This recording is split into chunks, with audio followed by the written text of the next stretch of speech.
الله الرحمن الرحيم. السلام عليكم ورحمة الله وبركاته. خالص شكري لشركة أوريجينال فارما، شركة محترمة اللي دعتني إني أتكلم عن بعض المنتجات الجميلة اللي بتنتجها الشركة، وهي منتجات الحمد لله معمولة من المكملات الغذائية. يمكن بداية أنا عايز أشرح بس سريعا كده يعني إيه مكمل غذائي. مكمل غذائي يعني دواء يستخدم لعلاج بعض الأمراض أو يساعد في علاج بعض الأمراض، ولكنه هذا الدواء مصنوع من مواد غذائية آمنة، ودي نقطة مهمة جدا.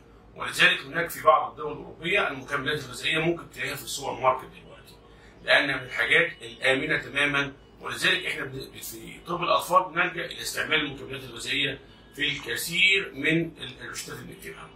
عندنا النهارده أنا هتكلم بالذات باستفاضة عن الكيتزونا ام اوميجا. الكيتزونا ام اوميجا يا جماعة من الحاجات الخطيرة جدا والجميلة جدا، واللي بدأنا نستعملها يعني كروتين كمان في الاطفال، مش بس كعلاج. الكيتونا اوميجا من الحاجات المهمه لانه بيحتوي على اوميجا 3 واوميجا 6 واوميجا 9، ودي الاوميجا من الحاجات المهمه جدا لنمو المخ بتاع الطفل.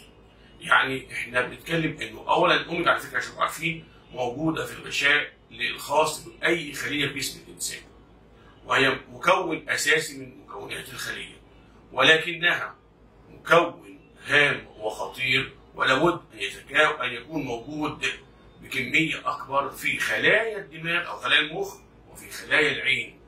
ولذلك هناك ابحاث كتير جدا بتتكلم على انه بيساعد على نمو سليم للعصب الابصار وخلايا الشبكيه، وكمان على نمو سليم لخلايا المخ والدماغ. ولو رجعنا شويه كمان لبعض المراجع العلميه هنلاقي ان هناك بعض شركات الالبان الصناعيه اللي كانت زمان ما بتحطش اوميجا خالص خوفا من رائحه السمك اللي فيه، بدات دلوقتي مجبره انها تحط مكونات الاوميجا دي في بعض الالبان نظرا لاهميتها الشديده لنمو المخ ونمو العصب البصري ونمو العين بالنسبه للطفل. فاذا اصبح الاوميجا مكون غذائي اساسي هام جدا جدا جدا.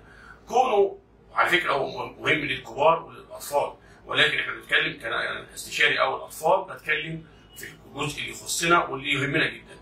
طيب انا عندي كيتزونا اوميجا بيمتاز بحاجات كتير. اولا انا كدكتور اطفال دايما يهمني مع الفاعليه الطعم، بل ربما انا يكون عندي دواء فاعليته 100% ودواء تاني فاعليته 80%، انا استعمل 80% وما استعملش 100%.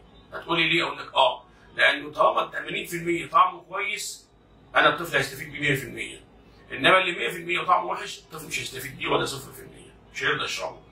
انما لما يبقى عندي دواء فعاليته 100% زي كيتزونا اوميجا وطعمه كويس جدا وسهل جدا، انا اولا الطعم مقبول بشكل غير عادي، والحاجه الاحسن من ده كله انه معمول في صوره نقط، ودي حاجه نادره في السوق المصري ان انا الاقي الاوميجا معموله في صوره نقط.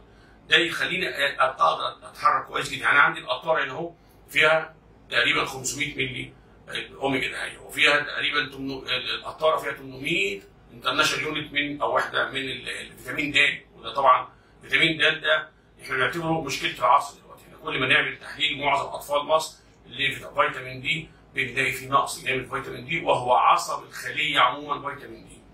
فاذا انا عندي وفرت للطفل الاوميجا ووفرت للطفل فيتامين دي، وبالتالي ده انا الفيتامين دي احنا كلنا طبعا عارفين ان احنا حاليا دلوقتي بنكتبه من اليوم الاول لولاده الطفل نظرا لاهميته الشديده ونظرا لحدوث نقص جامد فيه، وهو مهم جدا لبناء العظام والاسنان وجهاز المناعه.